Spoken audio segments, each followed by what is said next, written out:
नमस्कार दोस्तों, आप सबका स्वागत है आपके अपने YouTube चैनल शिव भक्ति में। आज मैं शिव कथा सुनाने जा रही हूँ जो सुनने मात्र से ही मनुष्य का कल्याण हो जाता है। तो चलिए कहानी को शुरू करते हैं। एक नगर में भगवान शिव का एक भव्य मंदिर था, जहाँ हर वर्ष दूर दूर से भक्तजन शिव जी के दर्शन के लिए आते रहते थे। श्रावण का महीना था। दूर दूर से कांवड़ियों का कांवड़ लेकर भगवान शिव को जलाभिषेक करने आए हुए थे। मंदिर का परिसर भक्तों की भीड़ से भरा हुआ था। तभी अचानक आकाश में बिजलियां तड़कने लगी और सोने का थाल उतरा। उसी के साथ एक भविष्यवाणी हुई, जो कोई भगवान शिव का सच्चा भक्त और प्रेमी होगा उसी को ये थाल मिलेगा।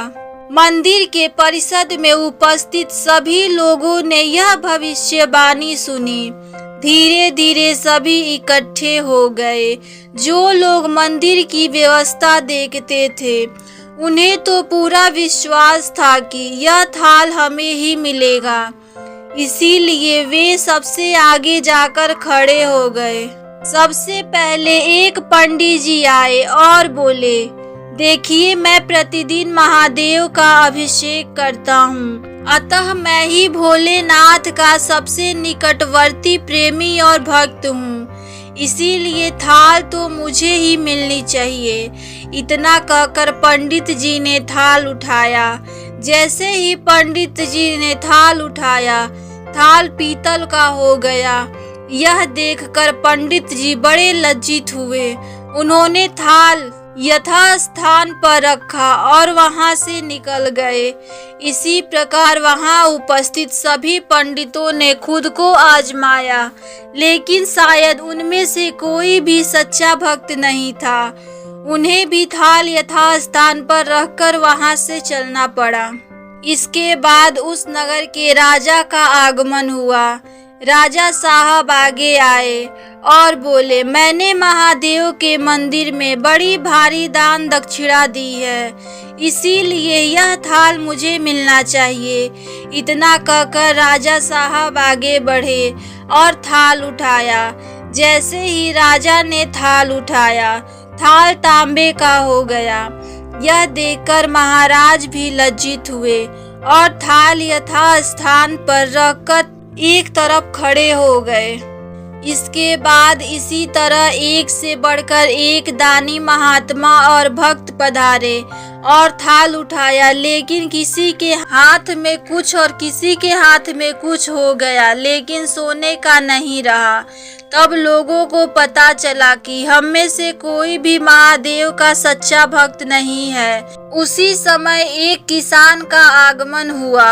वो बेचारा महीनों बाद आज चातुर्मास के सोमवार के शुभ अवसर पर शिवजी के दर्शन करने आया था।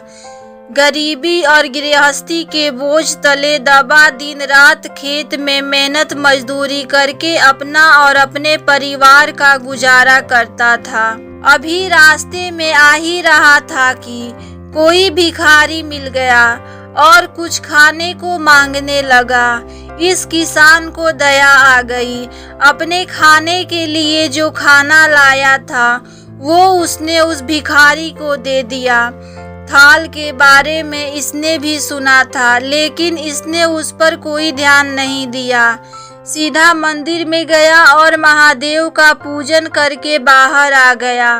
परिक्रमा करके जाने को हुआ, तभी पीछे से एक व्यक्ति बोला, भाई, तुम भी थाल को उठाकर देख लो, हो सकता है तुम ही वह सच्चे भक्त हो जिसके लिए यह थाल आया है। किसान को लगा कि वह व्यक्ति उसका मजाक बना रहा है। किसान ने हंसते हुए कहा, भाई, मैं तो कभी कोई पूजा पाठ भी नहीं करता।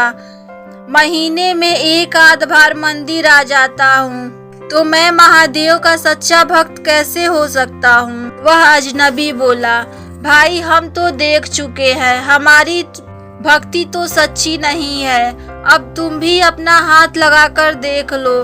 सोने का थाल मिले ना मिले, किंतु पता चल जाएगा कि तुम्हारी भक्ति में कितनी सच्चाई है। लोगों के बहुत आग्रह करने पर आखिर उस भोले भाले किसान ने जाकर थाल उठा ही लिया। जैसे ही उसने थाल उठाया, लोगों के आश्चर्य का ठिकाना नहीं रहा। सोने का थाल रोशनी से चमचमाने लगा। यह देखकर सब लोगों में खुशी की लहर दौड़ने लगी। सभी लोग उसके जयकार लगाने लगे और पूछने लगे कि भाई, तुम ही सच्चे भक्त हो। अब हमें भी बता दो कि कैसे भक्ति करते हो जिससे महादेव तुमसे इतने प्रसन्न हैं। तो किसान बोला, भाई मैं कोई भक्ति नहीं करता, मैं केवल दिन भर खेतों में काम करता हूँ और थोड़ा समय निकालकर जरूरतमंदों की सेवा करता हूँ। इसके अलावा मैं कोई विशेष कार्य नहीं करता। लोग पूछने लगे, तुम लोगों की मदद क्यों करते हो?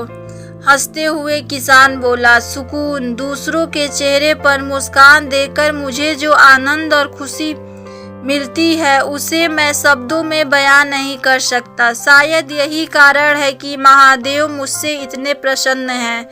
इसीलिए हमेशा याद रखें, सत्कर्म का आरंभ भी आनंद से होता है और अंत भी आनंदमय होता है।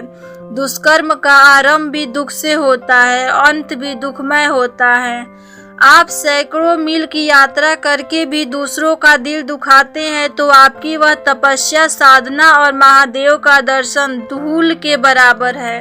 अगर आपको ये कहानी पसंद आई हो तो वीडियो को लाइक और चैनल को सब्सक्राइब जरूर करिएगा।